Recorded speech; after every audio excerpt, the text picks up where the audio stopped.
Et j'ai regardé le documentaire de Lily Phillips et honnêtement, je ne suis même pas attristé par son sort. Lily Phillips, c'est qui?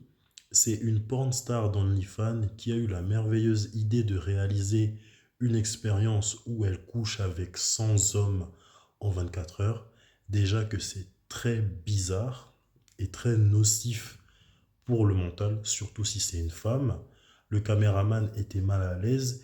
Il trouvait qu'il y avait une ambiance étrange qui émanait dans la salle.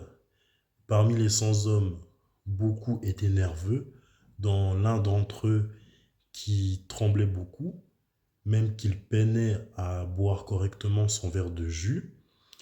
Il faut savoir, bon, ça je pense que tout le monde le sait, mais personne ne le prend au sérieux, le fait que le sexe, c'est un échange d'énergie. C'est là aussi où deux personnes sont liées à jamais pour la vie. Peu importe si vous vous séparez, vous serez toujours liés. Et là, elle a échangé son énergie avec 100 hommes. Elle a lié son âme avec 100 hommes. Elle a souillé son âme et elle a dégradé sa réputation. Juste pour de l'argent. Elle et Balthazar sont pareils. Et là, je parle de Balthazar et les 400 Pounani. Beaucoup sont là en train de lui faire des éloges, en train de dire que c'est le GOAT, mais tout ça, c'est spirituel. C'est grave de se dire qu'il a trompé sa saucisse dans 400 femmes sans se soucier des maladies. Elle-même aussi, c'est pareil. Elle s'est fait rentrer dedans par 100 hommes sans se soucier des maladies que ces hommes peuvent lui apporter. Balthazar aussi, c'est pareil. Et moi, je ne vois aucune différence entre les deux. Beaucoup, comme j'ai dit, vont mettre Balthazar sur un piédestal alors que c'est dégoûtant. Et là, on va plus la critiquer, elle, juste parce que c'est une femme. Et le fait que ce soit une femme, en plus dans le monde de maintenant, en plus dans l'industrie du porno, ce qui fait que elle sera encore plus victime de la misogynie, j'espère pour elle qu'elle est très bien accrochée. Moi, je ne lui en veux aucun mal. J'espère qu'elle survivra très très longtemps. Sauf que j'ai pu voir récemment qu'il y a beaucoup de porn stars féminines qui se sont ôté la vie.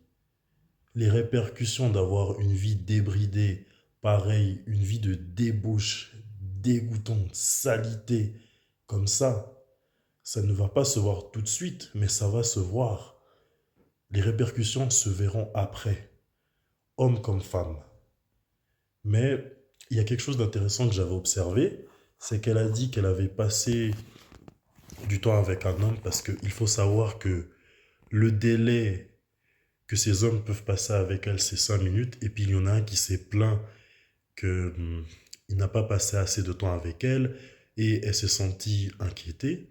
Preuve comme quoi, une chose que j'avais dit dans l'une de mes vidéos, une femme peut paraître froide, elle peut avoir des relations charnelles avec un homme et ce n'est pas du sérieux, mais elle aura de la compassion et elle va potentiellement s'attacher plus vite que l'homme, même si dans son cœur c'est hivernal.